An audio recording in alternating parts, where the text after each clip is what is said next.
Hey there everybody, what is going on? My name is Aditya and welcome back to another brand new video regarding Aurelia.js, and in today's video I'm going to be going over Aurelia CLI. Now exactly what you don't know is what is CLI. CLI is the command line interface. Now if you have already used some sort of software before, and I'm assuming that most of you here are complete noobs, and I mean beginners, so you don't know what exactly CLI means. Well, CLI is command line interface and it is being used mostly by the help of command line, and there is no graphical user interface present in it. Phew, that was pretty long. So what we need at first is node.js. Now why we need node.js is because we want the npm. And what is npm? Npm is soul of everything when inside of this series, or if you are getting into the web application development platform, I guess. And Node.js is one of the most important thing because it has Gulp, it has Browserify, it has Grunt. Most of the tools that you'll be using in your everyday life is being a web developer. So obviously just go ahead and install this, and I recommend using this one because it is recommended for the most of the users. And well, going to the technical reason why I recommend using this one is Aurelia CLI is supporting the 4.6.0 version, so I guess you should be going with that instead of going with this, because you're going to be having lots of problems with the help of 6.7.0. So just go ahead and install it, and then go to git-scm.com. The links will be down in the description box below, so you don't need to go ahead and type in everything that I have typed in over here. So obviously go to git-scm.com and go down to the downloads section right over there. My internet is a little slow, so I'm really sorry. Go to the downloads section and download it for your favorable operating system. Now what I recommend over here is you don't go ahead and download it for Linux and Mac OS X from this site. Instead, go over there on the internet. There is lots of stuff available, but most of you are Windows users, so that's why I recommend going through this thing. So obviously in Mac OS X you can go ahead and install the homebrew. You might be using it as being a web developer, you might have heard about it, and just say brew install. Hey, what we want to install, it is git. And in Linux, it depends really. Sudo apt-get install git, and on Fedora it's like sudo. I don't really remember that one thing. I use Ubuntu most of the time, so I'm really sorry. And the reason why I use Windows on this system is because most of the people who are watching me right now are using Windows, I guess. So I'm using Windows. Well, once you go ahead and download both of these things and install them on your computer, which should be really easy for you because hey, you have installed lots of system softwares over there. So what I can do is go to my particular folder or file. Well, obviously in Linux and Mac OS you don't really need to go ahead and get through all of these things. Well, all you need to do is simply go ahead, open up the terminal, fire up the terminal, I guess. Yeah, both it is called the same on both of those operating systems, or whatever you love. Like there are so many types of terminals available on even on the Mac and even on the Ubuntu. Like iTerm is there on the Macintosh, and Ubuntu I used to use terminal. I didn't really like the other ones. So the next thing that we want to do is simply just go ahead and see the power. So what I can go ahead and do is simply just don't worry about that thing. npm install -g Aurelia -CLI. Now what does that do is it installs the Aurelia CLI on the global variable. I guess that's what that means. Well, obviously it is npm, it is Aurelia -CLI, and obviously if you are installing it on global on the global basis, I don't know why I get stuck every time I say that, but if you are installing it on the global platform, then you need to go ahead and use sudo when you are on Macintosh or when you are on Linux, I guess. And well, obviously I'm gonna be fast forwarding to this little part because hey, my internet is super freaky. I'm really sorry. Alright, so once you install this all system things, and you get a little thing like this, I guess. Because I already installed it, it took a little bit of time, maybe because I messed up with a little bit of commands spelling, I guess, and I said INSALL instead of saying INSTALL. Obviously you need to go ahead and fix that thing if you didn't really do that. Well, obviously I faced a little bit of problem, so I came to know that a little bit later. I'm really sorry for that. I'm sorry, I guess. So let's just go ahead and see if Aurelia is really working. Just simply say AU and here you go. There's the Aurelia CLI, which means the Aurelia command line interface. Well, so what you can go ahead and do is you can simply use the hyphen here. Well, you don't really need that until unless you are not going ahead and creating the ASP.NET project, because if you are just creating the Aurelia.js project, you don't need any hyphen here, because it is going to create the project right at the point where you are saying it to go ahead and do. So what you can go ahead and do is simply hit AU new and say the application's name. Well, let's just say I want to go ahead and put in there Aurelia, because their semantic UI is already there. So I'm gonna go ahead and hit next, and it is gonna use ESNext. Obviously, I said that ECMAScript will be the default language for entire this course, and except for a little bit point in the future where I'll be getting into the ASP.NET stuff, where I must use TypeScript, because it doesn't really matter, because both of those languages are nearly the same. Yeah, there's a little bit of functionality difference, I guess, but yeah, most of the times it is same. Would you like to create this project? Yes, obviously I'd like to create this project. That's why I went ahead and created that. Would you like to install the project dependencies? Well, yes, you need to install the project dependencies, because it depends on a lots of things.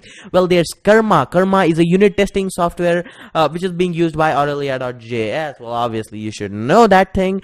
Well, I guess I'll be getting to that point later on, because unit testing is not a cup of tea, and unit testing is a very deep thing, and if you are really interested to get into the software development too much, you need to go ahead and learn the unit testing. So obviously I'm gonna say yes, and obviously it is gonna take a little bit of time depending on your internet speed, and obviously my internet is shitty as hell, and I guess I'm gonna be pausing the video for a little bit of time so that I can go ahead and restart everything, and I can go ahead and show off the new things to you. So I'll be right back. Alright, so I'm back, and hey, we have wasted like 10 minutes or so. Holy shit, it's 15 minutes. Wow, my internet is really shitty, I guess. So obviously it installed lots and lots of project dependencies. If you go ahead and get down and down and down and down and down, well, it is like infinite scrolling, but hey, we are still at the real number now. Oh, come on, when is it gonna end? Well, it just says me happy coding, and there you have a here, which I posted accidentally, because I just middle clicked over there, so that's why it is posting H over there. But hey, we got it now, so I can simply say ls to list out the stuff that I really have right now, and there's the Aurelia folder that I really asked my project to be created. Now what I need to go ahead and do is cd to the Aurelia and list out the files. Now just in case you wondered what I just did to clear up the screen, well, that was the Ctrl+L to clear the screen. And remember, these are the shortcuts that you need to use every single time if you are using the Mac or Linux on your terminal, or your bash on your git bash, and yeah, obviously. So there we have it. So what I'm going to be doing is I'm simply going to be going ahead and opening up the Visual Studio Code. Obviously we are not going to be coding in this session at least. Well, I said that Karma, well, there we have it. It just installed that for us. I'm really sorry, that was a little bit. I went on to have my lunch, because hey, it took like 15 or 20 minutes. So what I'm going to be doing is simply going to be going ahead, hitting an open folder, and it is going to be going ahead and asking me to select the folder. Well, I'm going to be going to the new volume app, and there we have the Aurelia folder, and I'm going to be selecting that folder. Okay. It didn't do like semantic UI. Semantic UI used to open another window with the same with the other projects open. So obviously there we go. There's the Aurelia folder over there. It just installed lots and lots of node modules. Well, obviously this scrolling is taking infinitely long. Well, there are a few scripts. Well, obviously that's what we require. There's some source code, and well, there's index.html. Now what does that mean for us? Well, this is just some regular Aurelia.js stuff. Well, it goes to the app.html, app.js, then the environment.js, main.js. All of these things are going on in the different ways. And obviously, there are some generators, there are some tasks, there are some environments which you can use to go ahead and test out your application. And as I said, the karma.js is the unit testing application for the Aurelia.js, and it is being used for the testing things. And so obviously they have written a little bit of spec that describes, if it says hello, then expect that it should say the hello. Well, obviously the specs aren't really that good. They are great, but if you are not really interested to go ahead and check out what your application really looks like on the browser side, but then you simply just go ahead and write the specs. But obviously the source code, the resource folder are one of the most important properties in this Aurelia.js. So obviously I'm going to be using the source code all the time. I'm going to be using index.html in the next episode. Well, obviously this will not be the same code because we're going to be starting from the scratch again in the next episode. Just not going through all of this stuff like npm and blah and blah and blah. I don't really care about it that much. I don't know why the hell, but hey, what? Wow, I never ever saw this beautiful code editor, because hey, I've been using this for just first time ever, because I had heard that it is really good if you are using ECMAScript or Node.js onto this Visual Studio Code. So that's why I'm using it. Well, the next step that comes is, how do you run the application? Well, it is really simple. AU run, that's it. What it does, runs the application. Obviously, well, it's loading. My computer is also being shitty. I don't know why. Well, it is going to be asking me for the firewall alert, because it is going to be accessing my internet connection or for a little bit, like application available at this position and browser sync. If just in case you didn't know, it just synchronizes between the stuff simultaneously. So that is available at particular position, and then I can simply just go ahead and go to the localhost :9000. By the way, check out OpenNSFW. It is really useful library in case you are at the work and somebody sends you some hot pics and you just want to go ahead and filter through them. That is a really good one. So I'm gonna be simply hitting enter, and there we go. There's the hello world. And now what exactly it happened? Well, it just ran the application. It compiled a lots of files, because it is working with the help of the ECMAScript.js and sorry, not ECMAScript.js, just ECMAScript.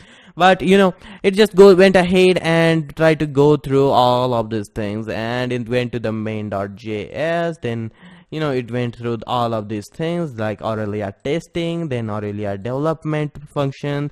Then it started the application and it set the root. Then it went to the app.html folder, which has a template which says h1. Now exactly, if I'm going ahead and typing in here h3, obviously it is gonna be changing. I think so. I need to get around the Visual Studio Code, because I haven't really been around. And if I go ahead and refresh the page, you can see now that it is the h3 element. No, well, it is not, because hey, we just changed the code.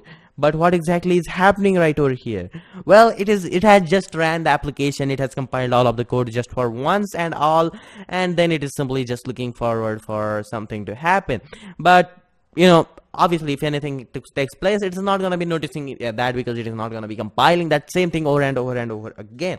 So what do we need to go ahead and do? Let me just go ahead and turn off the browser sync, and I'm going to be simply going ahead and typing in there AU run -- watch. Now, if you have used gulp before, you know what -- watch means. If you have ever used SASS or SCSS, LESS, all those stuff, you know what -- watch means. It means just keep on watching the files. As soon as the file changes, just change it on the server side too, on the other browser side and server side, on the both of the sides, I guess. So obviously it is now tracing all of these files. Now it has started building, finishing building. Okay, there we go, and now we should have it. There we go. Now I want to go ahead and change that to say let's just say just a paragraph tag. Well, obviously it just did refreshing automatically. I didn't even press a button right now over there. Well, let's just say I want to go ahead and put it down over here. Article tag, let's just say. Well, it went to the article tag, I guess. So let's just jump right in here.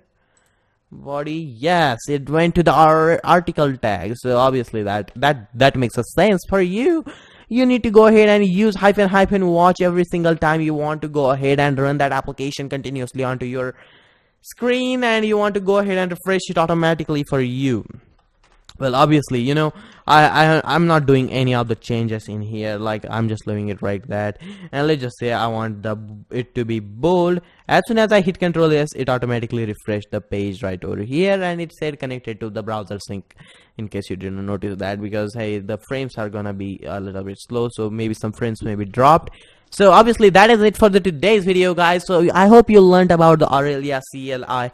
Now, in case you noticed a little bit of change in me, I just thought that it would be good enough, because what I saw was I was able to learn way more quickly whenever the people used to speak way more faster way, because the fast speaking people are you're gonna be paying a lots of attention, and you're gonna be paying a lots of concentration into that stuff. So I thought that it would be good if I go ahead and speak a lot more faster. Well, I'm really sorry for not uploading for a week, and then that's by the way.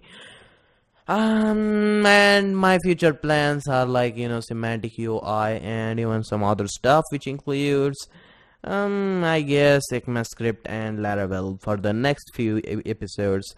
And I guess I'm gonna be launching my Patreon soon, because I'm not getting any money out of it. Please listen to me. I'm not getting any money out of it, and I'm doing this for free of cost. My parents are freaking out. My mom is freaking out. They are saying, what the hell are you doing onto that computer? I was not able to upload for a week for that reason, and obviously I'm really sorry.